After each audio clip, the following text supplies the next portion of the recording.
Have you ever wondered what healthcare might look like in 20 years? Today, sit down with Dr. Anoop Kumar, an emergency physician, mind-body strategist, and founder of Health Revolution. Dr. Kumar has a unique take on healthcare, shaped by his near-death experience during medical school. He's here to challenge our understanding of health and consciousness, and to show us how taking back our power can lead to true healing. You'll learn why he believes that nutrition, movement, connection, and rest are the cornerstones of health, and why our current healthcare system might be missing the mark. Stay until the end to hear Dr. Kumar's vision for the future of medicine, including his perspective on treating cancer.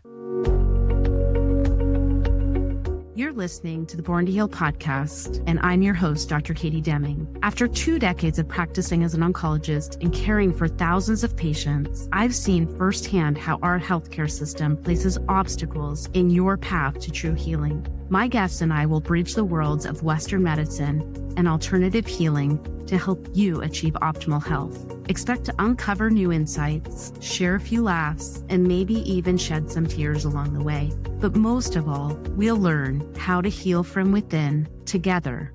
So let's dive into today's episode. What does consciousness have to do with health? Everything. It really depends on what we mean by consciousness.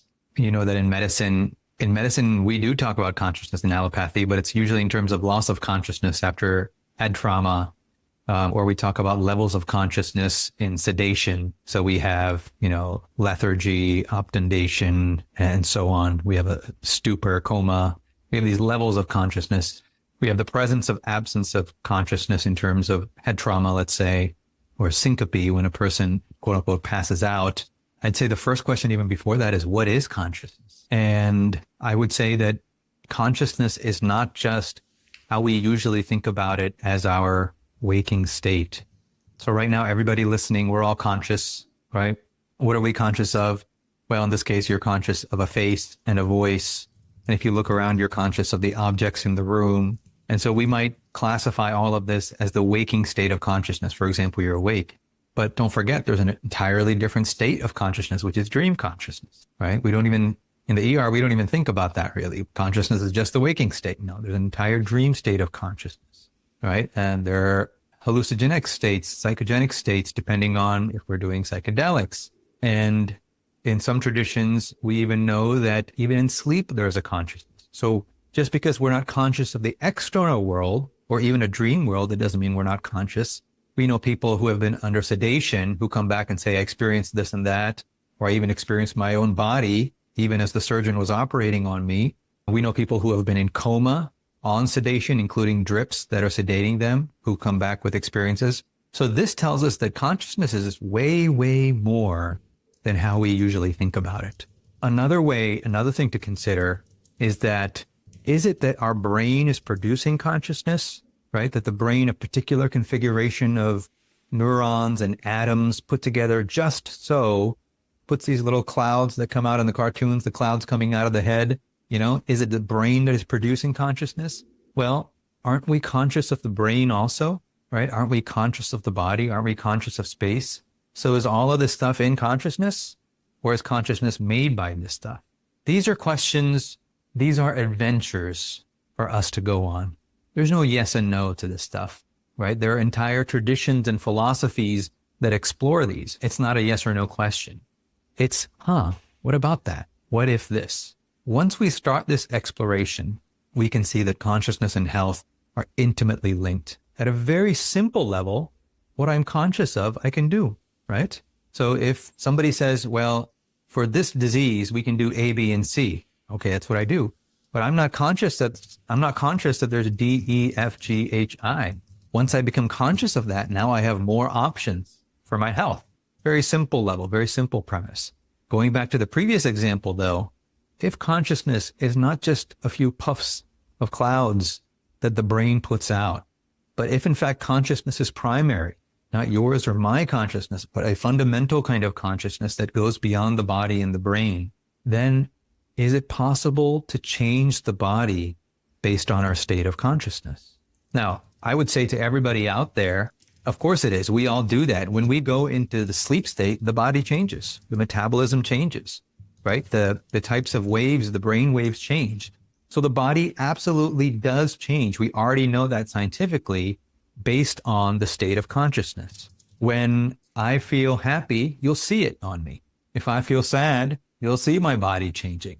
The body changes in response to the state of consciousness. The question we have to ask is, how far does that go? How much can we change our bodies and our minds depending on the state of consciousness? When we start investigating that, we will get some really cool answers as to how consciousness and health are linked. I love that. Thank you so much for starting us out with that. And it's like exactly what you said is, to define consciousness is really important for us to have an understanding of what it is that we're talking about, then to understand how it applies to anything, including health. Anoop, I would love to have you explain to us a little bit about, what happened that really opened you up to thinking about this in a broader sense and also as a physician. Well, when I was growing up, I was in a household that was super into philosophy and spirituality. My parents were really into it.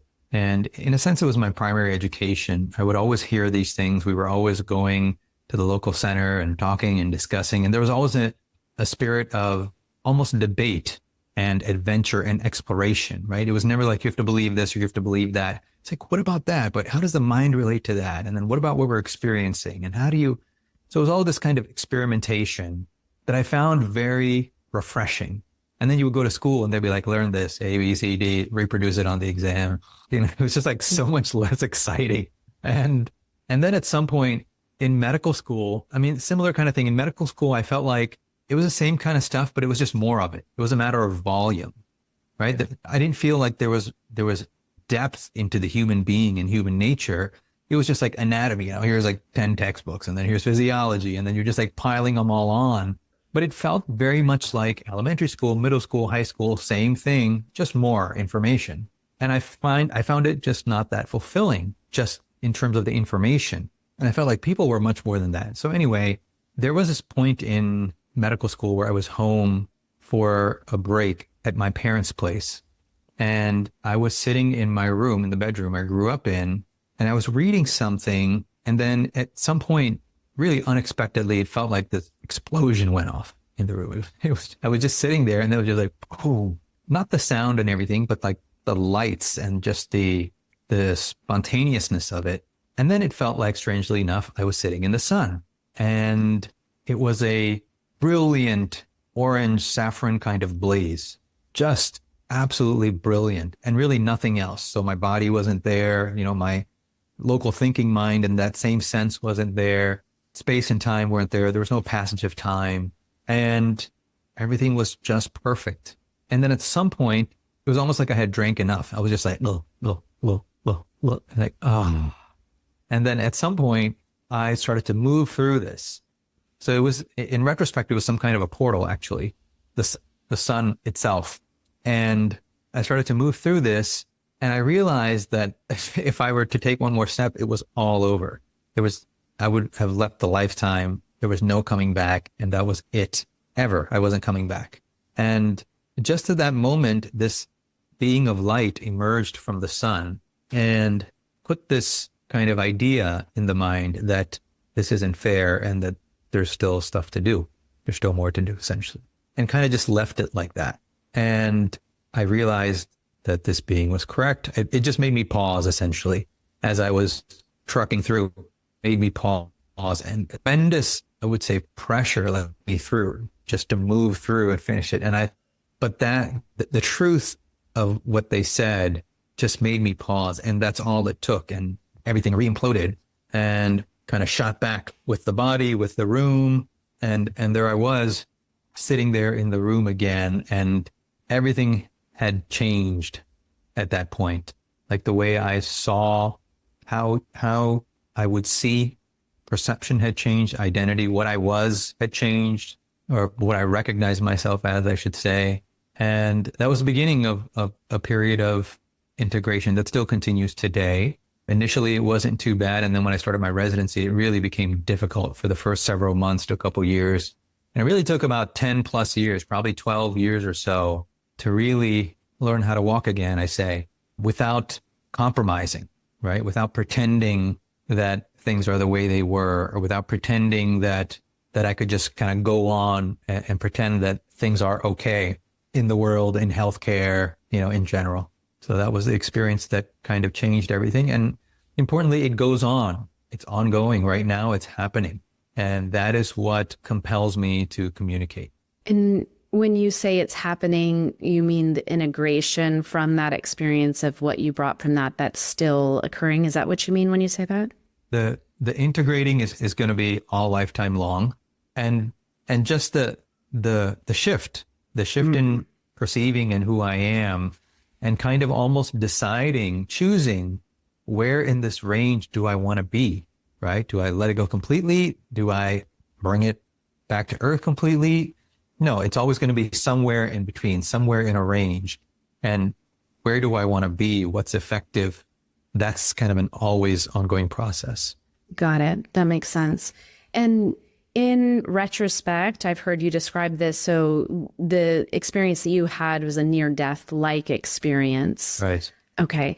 And, one question I have for you is, did you tell anyone? Did you talk to about this? Because that was one of the things for me after it happened, is like, I don't even know what to say. It just doesn't, it's almost hard to find words. So I'm wondering how you did that. You were what year in medical school when this happened?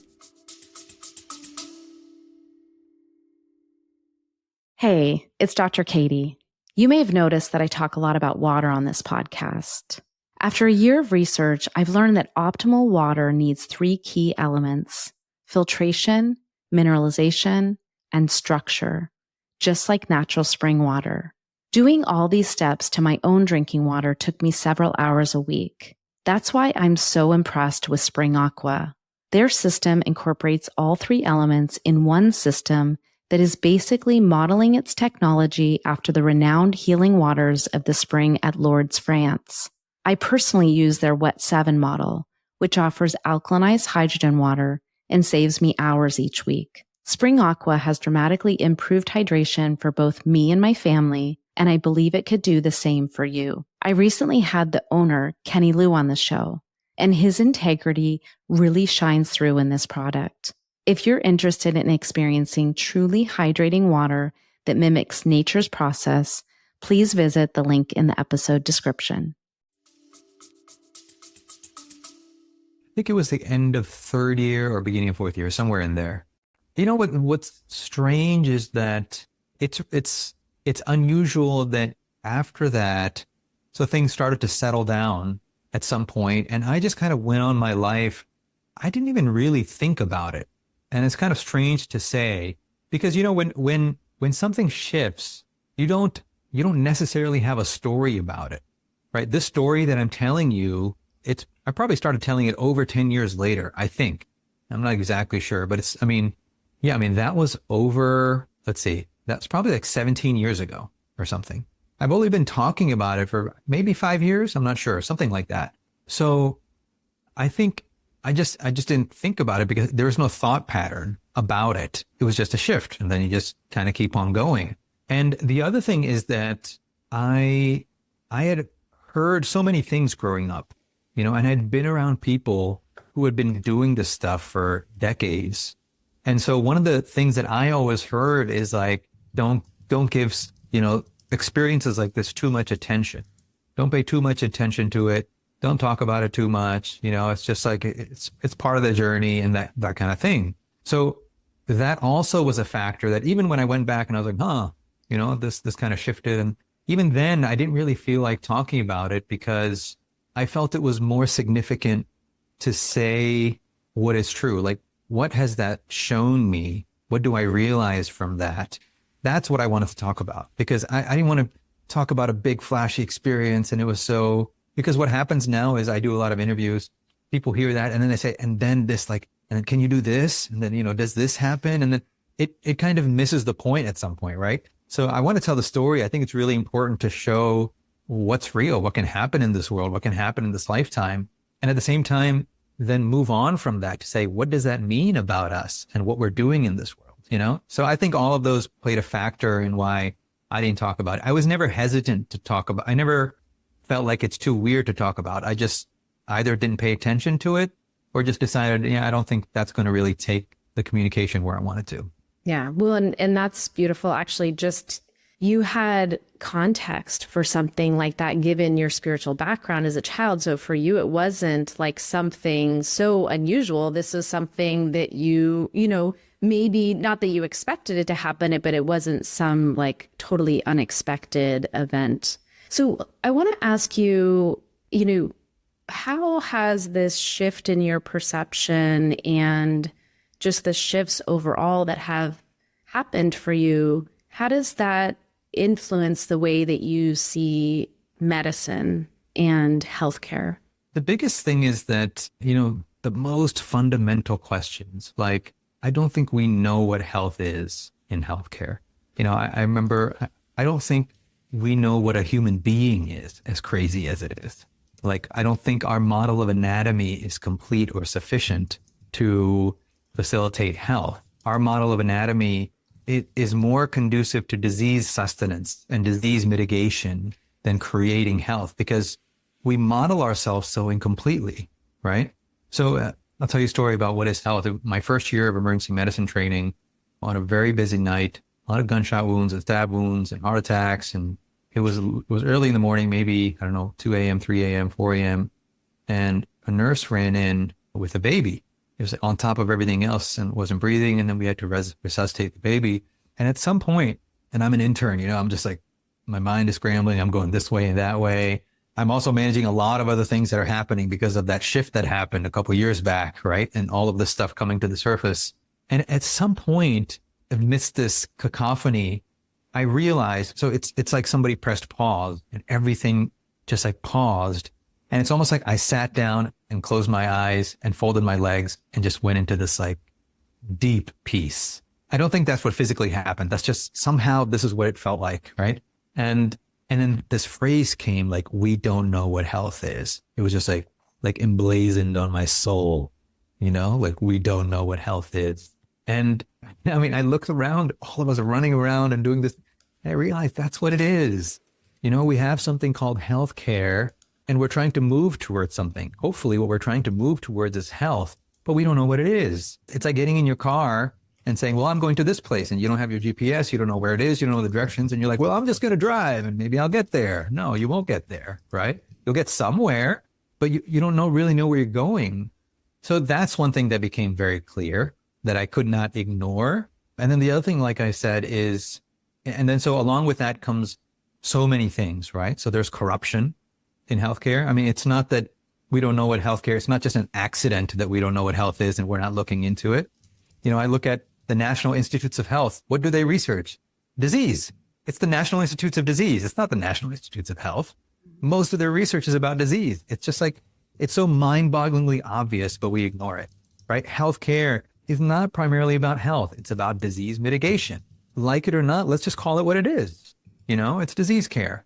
And to me, that's not me putting it down, because I think we can do valuable things in allopathy. But if we can't admit or acknowledge where we are, we can't change it. That's the problem, right? And then human anatomy is another one. So we have our model. I have my Netter's atlas back there of human anatomy. And yet if you go in India, they'll have another model. They have a yoga model with chakras and nadis, right? If you go to China, they'll have meridians. If you go to another tradition, they'll have something else. And we just kind of ignore that. It's mind-boggling. We just ignore it. We're like, well, we know what anatomy is. That stuff might be around for millions of years, but it's not really valid, or, we don't understand it, so we're just going to ignore it. That's a huge problem. If there are millions or hundreds of millions or billions of people that see the human being in another way, we have to acknowledge that there's something there. How do we integrate that? And it's not enough to say, well, here's another model, here's another model, here's another model. It's the same species, right? So we have to integrate them. How do they link together? And when we do that, I think we will have new avenues to health. So I guess to sum it up, it prevented me from ignoring these things that I had kind of ignored before. And it made it painful to ignore these things, because when people come into the ER, they're coming because these things are not looked into in our system. Well, I think that you summarize what I also experienced of this shift in my perception. And then all of a sudden, I couldn't pretend. Like I had this sense before. So I had been practicing a long time, like 20 years before I had my experience and had served at all levels of healthcare. And so I had a very deep understanding, but also like a very deep conditioning into the system. And I had known that there was something wrong. Like I remember hearing this parable at a meditation retreat in like 2017 about the river. And my listeners have heard this story before, but basically the meditation instructor was telling this story of that there was a river and there was a village alongside the river, and that one day there was a body drowning in the river. And so the villagers sent, someone out to rescue the person who was drowning. And then the next day there were two. And so then they sent two people out. And the next day, 4, and then 8. And this village became so organized at rescuing people off the river. And they were, they had rescue boats and this big elaborate rescue system. And the village elders were praising them for what an amazing job they were doing. And I turned to my friend who is a GYN oncologist, and I said to her, this is Western oncology, and what the heck is happening? Like, what are we doing? We're glorified rescue workers on the river. We don't know what's happening upstream. Why is everyone falling in the river? And then why are we not helping them figure out why they fell in so that they don't fall in again? And it created this, for me, it was like just exploded my life because I couldn't ignore it. I couldn't ignore this that we had seen, but I also have a real sense of, I guess, compassion is the right word for other doctors who we've all been conditioned into this system, right? And that idea of not looking outside it is what we've been conditioned to do. That's not an accident. And before that, I didn't see it. But then once I saw it, you can't unsee it, right? And so absolutely everything that you're saying there makes so much sense. And so, I know this is part of your mission now with Revolution or Health Revolution. I'm wondering, what does the future of health look like for you in your world? Like, what does that look like? What we should be going towards? I want to speak to what you said first, because I think it's so important. That kind of the way of thinking, the conditioning actually begins like in infancy. It doesn't happen in medical school. So it happens in infancy when we're first told, this is your nose, this is your mouth, this is your shoulder, this is your, and then when the child repeats this, we're like, hey, good job, Anoop, good job, Katie, yay. And we don't say, this is joy, this is wonder, this is sadness, right? This is curiosity. So what is the result of that? What we're essentially doing is taking this expansive, deep awareness that an infant has when they're born, and we're making them progressively narrow it. Narrow, narrow, narrow. What you are is a nose, mouth, this, that. When you do that, we cheer for you. We give you sweets. We give you treats. If you start spacing out, you can do that till you're about 5 years old, 6 years old. Then it becomes weird. No imaginary friends, no spacing out. In fact, it's even called spacing out. Nobody says that the infant is spacing out, even though they're always like this, right? Nobody says, well, that infant is spacing out. But you do that at 7, they're spacing out and they need to be medicated because they're spacing out too much, right? So it's really important to understand that this kind of dissociation, and it is a dissociation, happens in childhood. We teach people, we teach human beings to dissociate from their full nature and dissociate into a very physicalized experience, even though we are much more than that. And this goes back to the initial question of what is consciousness? Is it just this thing that the brain creates? Because that comes from a dissociated understanding of science. Once we dissociate into this and define ourselves physically in brains, then we say, well, I think the brain creates consciousness. That's a dissociated understanding, even regardless of how many MDs and PhDs you have, right? Then you go through elementary school, middle school, and high school, and they're like, well, you know what you're made of? These little things, protons, neutrons, and electrons. You put them all together, and here you have you. So this is the Mr. Potato Head model that we all learn. We all learn this anatomy, right? That the whole world is just a bunch of little balls and sticks, and you put it together, and it's amazing, right? That is what we build on in medical school, right? So we actually don't learn new anatomy in medical school. We learn different levels of detail, right? So at rock bottom in medical school, it's still protons, neutrons, and electrons, right? There's no advancement in the constitution of the human being, starting from 5th grade all the way through medical school, residency, training, fellowship. It's mind-boggling, the low level of education that is installed. And then you learn different levels of complexity. You have cells and you have tissues and you have the physiology and the pathophysiology and all that. It's basically rearranging the same parts at different levels of detail. So then what happens is now you're given a certain amount of respect and prestige in society because now you're a doctor. You're given a good salary. And of course, in most cases, you have to pay back some loans. And now it's very difficult to innovate now a new way. As you said, the conditioning now has been for decades at this point. And can a person really speak up in a new way and risk their salary, right? And paying back loans and all that, if they realize that, wait, we need to model ourselves more completely, right? So I just want to speak to the depth and the comprehensiveness of the conditioning and the difficult situation that our fellow colleagues are in. You know, it's not necessarily that people don't realize, but are you willing to risk your career is the bottom line, right? And so when it comes to anatomy, for example, the way we experience ourselves primarily is not as physical things, right? So what people are experiencing now may be curiosity. It may be wonder, right? It may be doubt. But those things don't show up in our model of anatomy because we've decided that things are physical. Very few people right now are experiencing their liver, their kidney, their left fourth toe, their spleen, right? Even the ventricles of their heart, right? If those things are functioning generally well, we're not experiencing them. And yet when we model ourselves, the majority of what we're modeling is stuff that we're not really experiencing. Of course, that model is important. The physical model is absolutely important, but it's part of a greater model. And there's an inbuilt philosophy there that says that, well, everything else comes from this, so we're just going to pay attention to this. But that's not scientific. That's philosophy. So I just wanted to paint that full picture of why that happens. And now I'll get to your question of what does the future of health look like? To me, the healthcare system is going to play a smaller and smaller role in health as we go forward. And it's already happening. I think you would be hard pressed to find a healthcare system now that doesn't use the word wellness somewhere because they can't afford to ignore it now. That this idea of wellness, which basically symbolizes that the way we've been understanding health is insufficient. It's something much more than this. That cannot be ignored by healthcare anymore. And so now pretty much every medical center has some center for integrative medicine or center for complementary medicine. Why? Because they realize that our models are insufficient and people want something more than this. That's just the first step. But I think what's going to happen is allied health professionals, and by that I mean people who have experienced health and human potential themselves, right? Not necessarily like went to medical school, got a degree, did a fellowship, did a training, started practicing clinically, did all this. That person themselves might have hypertension and diabetes and 2 or 3 other diagnoses. And they don't know how to actually cure despite all of the education, because the education kind of also conditions in a particular mind.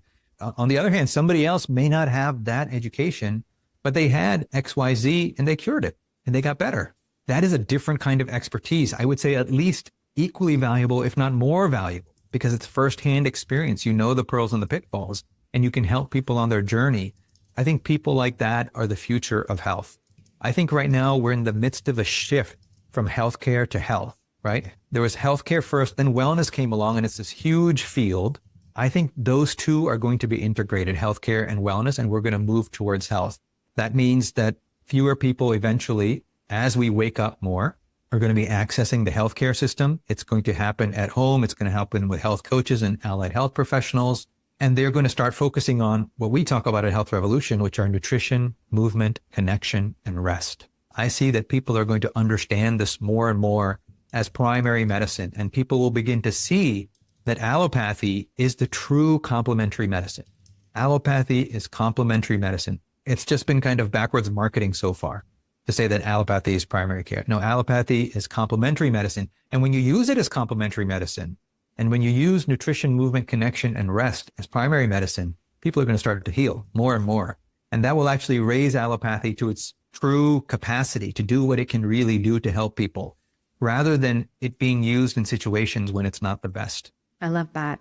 Well, I want to ask a question about that, because in the space of cancer, there are a lot of people who have cured their own illness and then they're out teaching other people. But one of the challenges that I see with that is that then they want you or other people to do exactly what they did.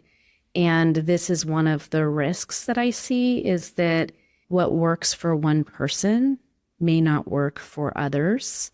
And that is one of the things that for me, I'm always cautious, where I'm like, it's amazing. And so take what they're doing and the pieces that work for you, but recognize that you are a unique individual, all of us. And really, we need to have discernment about when someone's saying something, if it's not working for our body or if it doesn't feel right, to recognize that one person's experience does not mean that that same path is going to work for you. So that is just one thing that I want to say about that. And I'm wondering kind of what your thoughts are about that. It's a very important point. And that's important for all people working in health, including us allopathic physicians, because sometimes it doesn't work the other way around. We say, well, this is the way. And, we have the XYZ study, and so you need to do this. But the study has not looked at this person. It might not go with their values or what they're feeling. I've interviewed so many people who have healed from cancer by doing something else, right? And often going against what their doctor is saying. That doesn't mean that you should go against what your doctor is saying. This is the hard conversation. This is the difficult conversation. It is a person or two people or three people. It doesn't mean it's going to work for everyone. And in fact, that kind of open conversation is so critical for everybody in healthcare. So somebody can say, this worked for me. Look into this, but it doesn't mean don't listen to your doctor. It doesn't mean just do what I'm doing. And I think that goes across the board, because I think we're guilty of that in allopathy too. We say, well, we have the studies, but our studies, our system, to be frank, we don't publish case studies of healing. I've interviewed 20 or 30 people. Are any of their case studies published? No. A couple of them who healed completely from rheumatoid arthritis and some other conditions, they actually asked their doctor to publish, and they said no, because we don't want people to not do what the doctor is telling them, right? And by the way, that doctor is very well-intentioned. They're not trying to trick people. They're just doing what they've been conditioned, what they know. So we have reached this place where we as physicians, allopathic physicians, we've just believed that this is the only way. And if we don't do this, that we are harming people. And that understanding from us comes from a very well-intentioned place, but it is ignorance. It is ignorance because we don't know who would benefit from not doing this. And I think the wisest thing to do and the kindest thing to do is say, hey, these are the protocols, these are the studies, these are the limitations. We don't finally know. We have to do something that's aligned with your values, right? But this is what I know. This is my expertise, and this is my recommendation. I think that's very honest. And on the other hand, allied health professionals have to do this exact same thing. This is what I did, right? I don't know that it'll work for you. Maybe you can find them to get something together, and that's the idea of integrative care.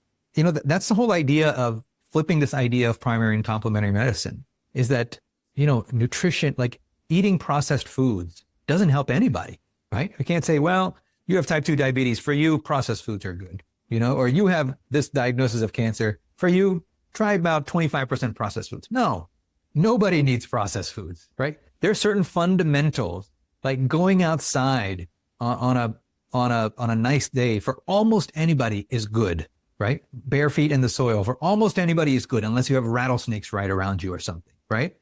So, example, getting clarity, nutrition of the mind. I'm going through nutrition, movement, connection, and rest. So nutrition, food, nutrition of the mind, getting clarity on your options is good for everybody. Moving your body, stretching, range of motion, breathing fully so that you actually oxygenate the lower aspect of your lungs and you get better oxygenation in your body.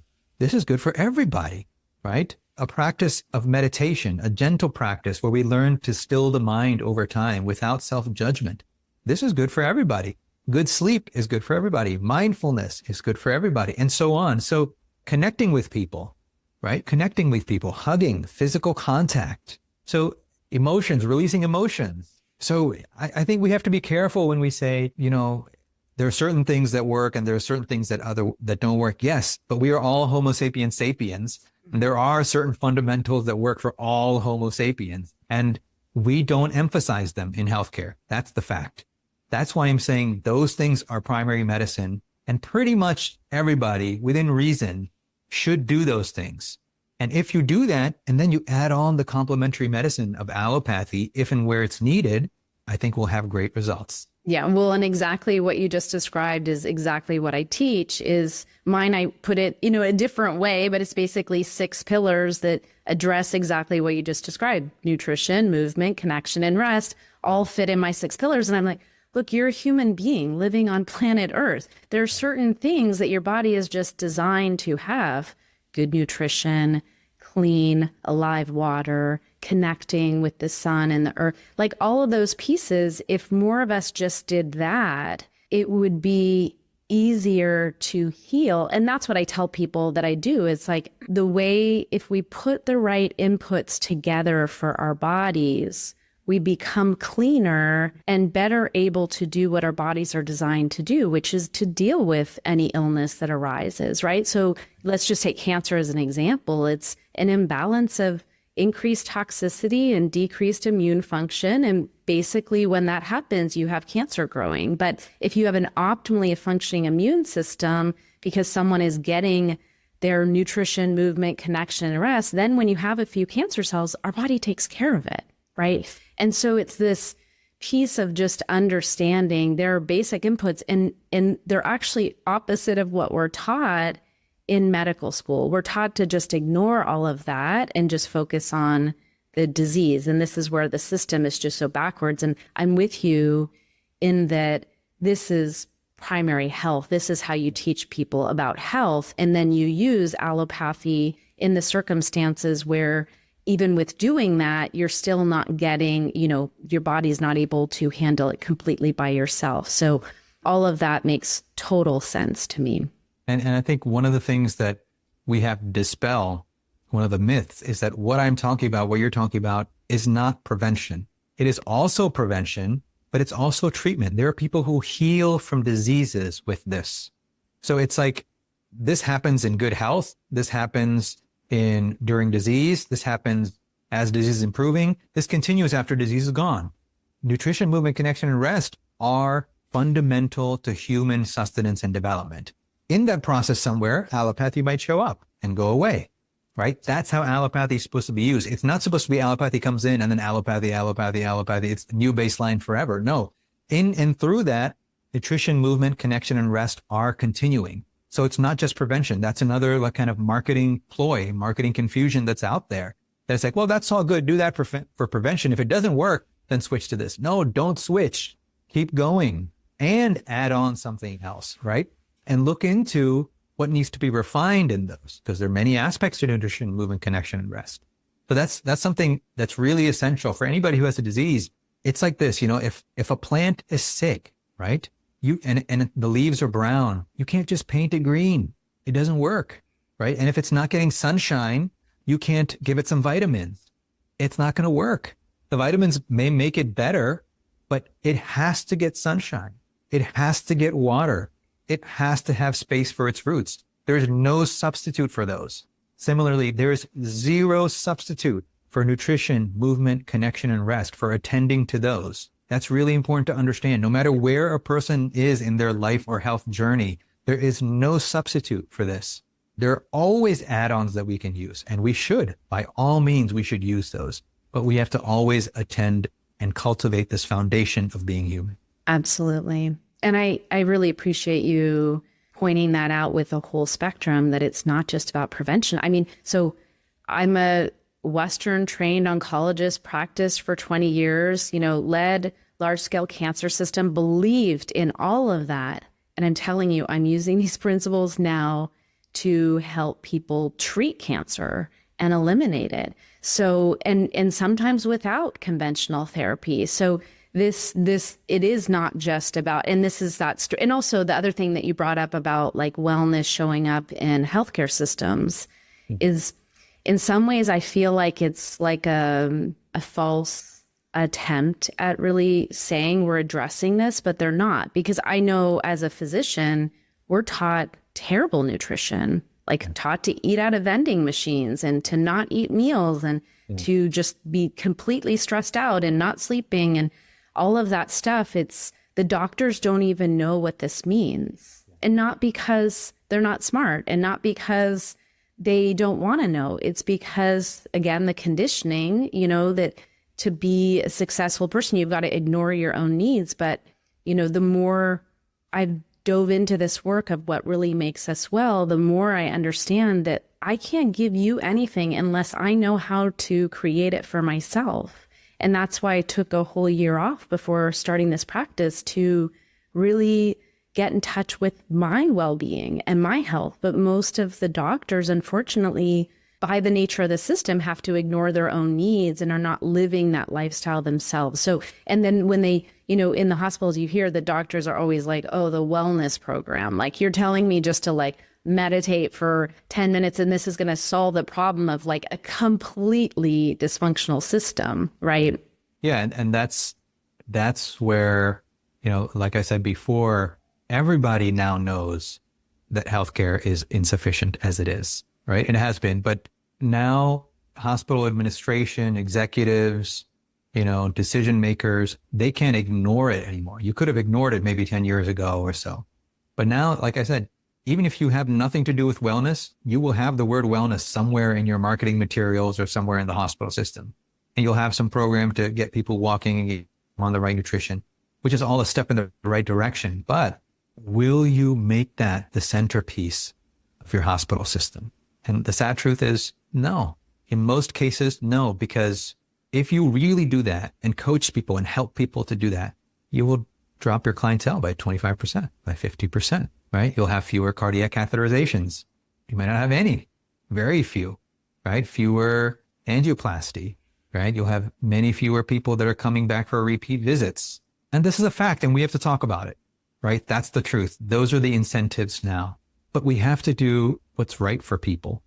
I see patients in the ER coming in for the same thing over and over and over. Asthmatics who are having asthma exacerbations, for example. I spoke to a colleague recently who had asthma for a long time. They took dairy out of their diet. Their asthma of 30 years went away. Just went away. They used to have regular exacerbations. How many of asthmatics know to try something like that? And not just as, hey, just do this, but are coached, are helped, week by week, follow up, different, a food journal, et cetera, doing all of these things, looking at environmental toxins to actually do that. I don't think it's the majority of people. One of the people I interviewed is Dr. Caldwell Esselstyn, who came up with plant-based nutrition that has literally reversed people's heart disease, reversed people, including people whose cardiac surgeons said, there's nothing else left to do. There's no viable tunnel for your blood to travel to this segment of your heart. And their symptoms will go away with just plant-based nutrition. And you know what he said? I think the way he does is that he has something like a 4-hour, 5-hour seminar on Saturday mornings, followed by this amazing lunch, plant-based lunch that people actually enjoy. He gets the patient involved. He gets their spouse involved, their kids if possible. He calls them back personally. How many hospital systems are willing to do that? That's what it takes. And he follows up with them regularly. It cannot be done in a 5-minute visit where you're like, well, eat your vegetables too. It helps. You're literally trying to change a person's life. That's not going to happen in 3-minute conversations once every month or so. So I think we have to be honest about what our values are and what we really want. Wellness sounds nice. A lot of the bells and whistles, blood pressure drives and all this kind of stuff sounds nice. But to me, health is about love and power. I just wrote a post today on LinkedIn about this. Health is about love and power. Innovation, clinical care, policy is all downstream. It first starts with love and power. Do we love ourselves and our patients enough to do what is right? Not just manage their disease, but cure it, right? Because when I see patients in the ER, what I see is a lot of them have had their power sapped. The power is with the system. The system's always telling them what to do. And even if they're doing it, it doesn't work often. They come back with another exacerbation of XYZ, right? So there's such a power imbalance there. Why? Because they either do not know or find it difficult to really delve into nutrition, movement, connection, and rest, what actually heals people. So I think we have to be honest about that. We have to shift our focus. We have to recognize this is about love and power. It's not just about the policy and the protocols and the algorithms. And hopefully then we can actually start to have a health system rather than a healthcare system. Yeah. Well, and the concept of love and power resonates so much with me because a lot of what I do now is empowering people, like taking back your power. That's where people can find healing is when they take back that power, because especially with a serious diagnosis, there's so much fear, right? And then the system makes you think that the doctors have all the answers. And then people tune out from what's important for them and what their body needs and just listens to the doctors. And there's a lot of kind of disconnect that can happen there. So I love that you brought that up. And actually, this is just a question that I have for you, is thinking about, this future where there's less healthcare and more of this kind of collaboration and allied health workers and, using allopathy as more of a complementary treatment rather than like the main treatment. What do you think happens to physicians in the future? Like, what do you see as the role of physicians? I mean, it really depends on how we're going to be defining physicians. I think the classic allopathic physician, I think the role of that is going to diminish because, again, the entire, the education, the philosophy, there's actually philosophy under it, is really focused on the physical aspect. And so disease shows up in the physical aspect after it is underlying in the energy system, in the mental system, and then it kind of shows up in the physical. So it's like, then you get the fire extinguisher, you get the immunosuppressants, you get the steroids, you get the antibiotics, and you kind of cut off the grass above the ground, which is the physical system. And then it looks good, right? But that might show up in another sense somewhere else. So I think as long as we have that philosophical outlook, as people wake up more, as people move into their power more and their love more, then the role of that physician is going to diminish. Because right now, the reason allopathic physicians, the reason that role is so important is because we are looking at it from a disease-based perspective. And that disease-based perspective gels with our philosophy.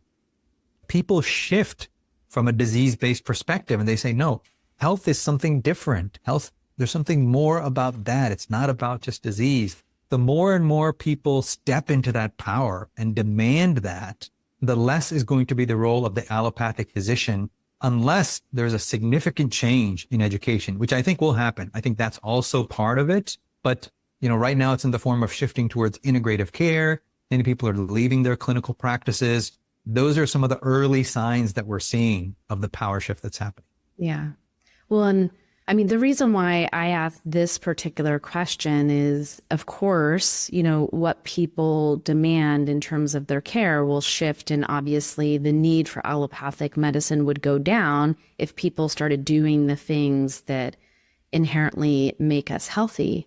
But I'm also thinking about there are all these physicians, practitioners who are trapped in this system. And if this is the route out of like people just choosing out of that, then the physicians will hold on stronger, right? Like then there's like this digging into the actual system.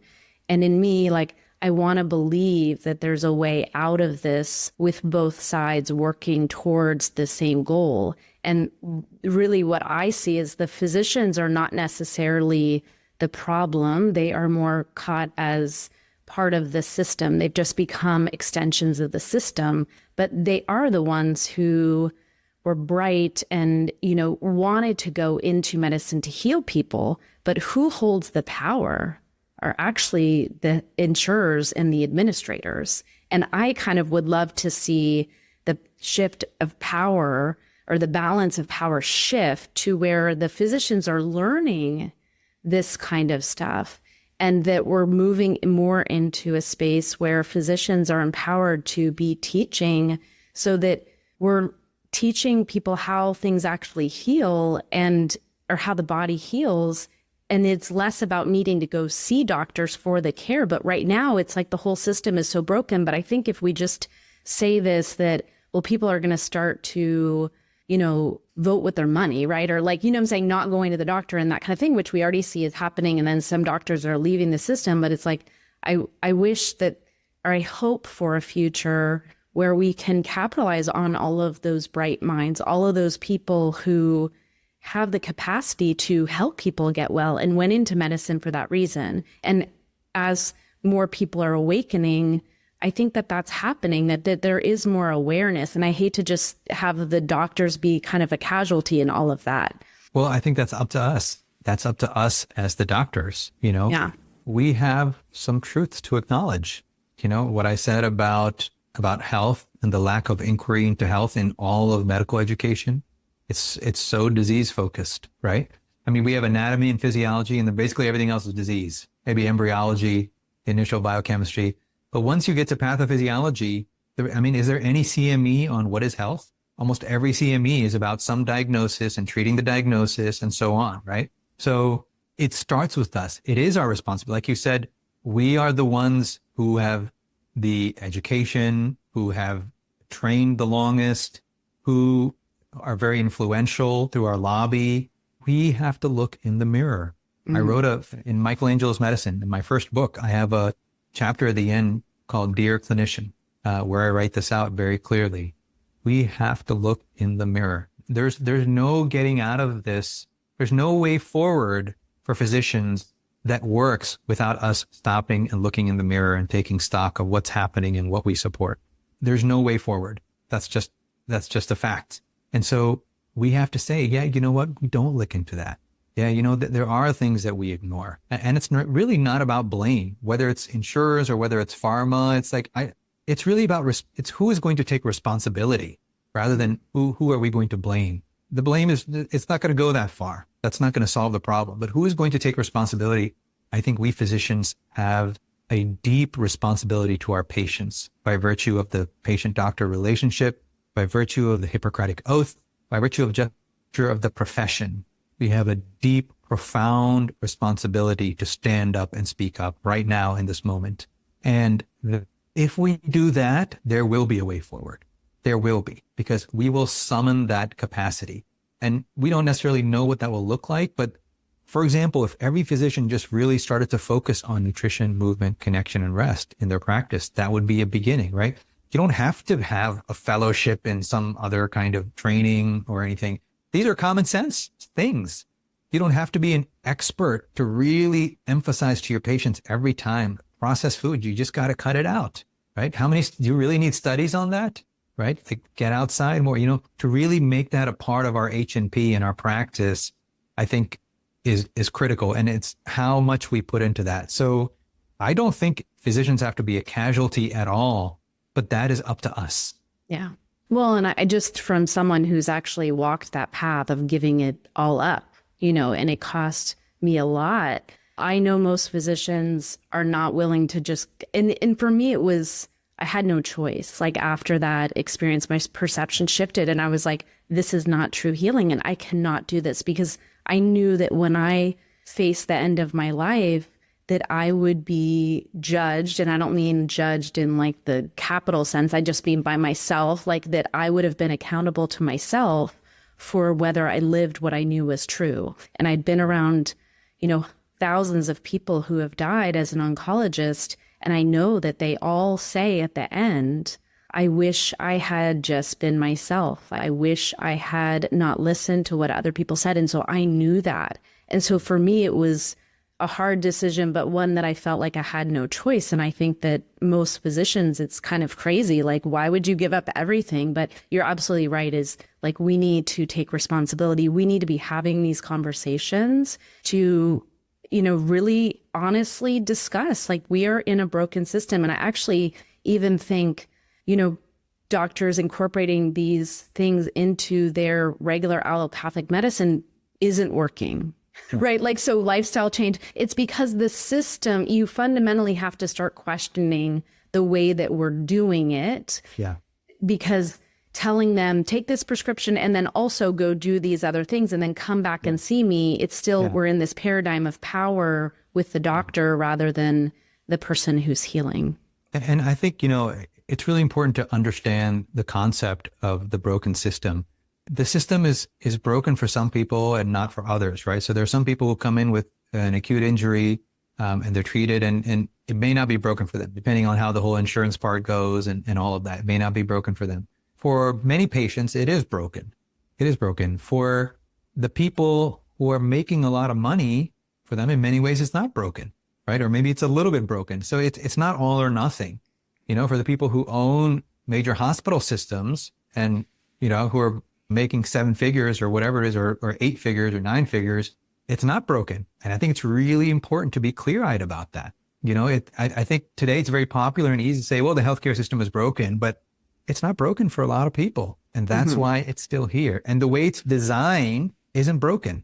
Like, it works for a lot of people. And I'm not talking about patients. And I think it's really important to be clear-eyed about that, because I think we can talk a lot about, that connects to what we're saying, right? About, let's say, physicians taking ownership, or nurses taking ownership, or really anybody, patients taking ownership, public health officials taking ownership. It's important to see that the system is the way it is because it works for a lot of people, but that doesn't mean it's working for the masses. And so we need to put that out there. Yeah. No, I always say that the healthcare system works exactly as it was designed. It works perfectly. But the problem is it doesn't work perfectly to create health, right? We're seeing those statistics. We're getting sicker and sicker as a society. Right. And it's not designed to do that, and it's not supposed to do that. And that's where power comes in. It's really important that I think we physicians talk about this, and that patients and the public hears this. It's not that the system is broken. It's that it's working like it's supposed to work. And if it's not giving health, and if it's taking away power, then we need to stand up and do something differently. Healthcare reform and policy change is not going to do it. It is never going to do it, because policy and politicians are controlled. They're motivated by the same forces that have created the system. See, so we can keep on hoping for healthcare reform and policy changes. That's never, ever going to get it done, because that comes from the same place as the system, and that's designed to work as it is working. So there's a fundamental ethos of power that we need to get sensitive to, that we need to become sensitive to. And I think that's actually the key to going beyond, if you say nutrition movement, people are like, oh yeah, lifestyle changes, prevention, there are these kind of marketing buzzwords, it's lifestyle, it's prevention. No, it's power. It's power. Please understand this. This isn't just lifestyle prevention, because then it's boring, and then you might as well this is about power. This is about your power. This is about taking your power. What is the word? Calling your power, commanding your power. Because if you don't do that, somebody will take it from you. And that is what is happening today. And it's really important that we're clear-eyed about that. Absolutely. Well, Anoop, it's been a pleasure talking to you. Thank you so much for spending your time with us. If people want to find more about you, where can they find you? Healthrevolution.org is where we are now, where you can get a whole range of perspectives on health and more about this. And we are working on creating a new platform to do this. So stay tuned. I love it. Thank you so much. Okay, awesome. Thank you so much for being here. It was nice to chat with you. Yeah, likewise. Thank you for joining me on Born to Heal. It's been a privilege to share this time with you, and I hope that today's episode has offered you valuable insights on your journey toward optimal health. Please consider subscribing, sharing this podcast with your friends, and leaving us a review. To learn more about how you can work with me, please visit katiedeming.com. You can find additional resources in the episode show notes linked below, and remember to join us next week as we continue to explore more holistic approaches to healing. Until then, this is Dr. Katie Deming, reminding you that just like me, you were born to heal.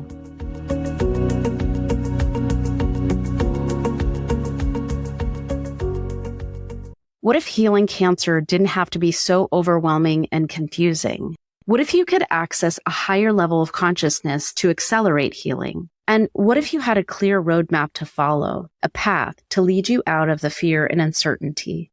Hi, I'm Dr. Katie Deming. As an oncologist who's cared for thousands of patients, let me guide you safely through the fog.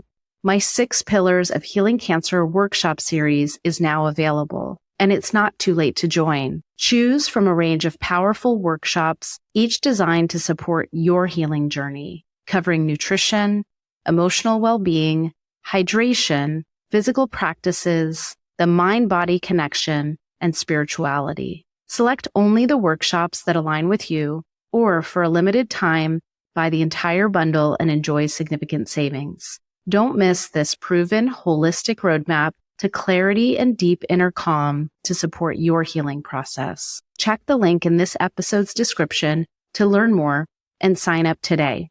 Remember, you've got this.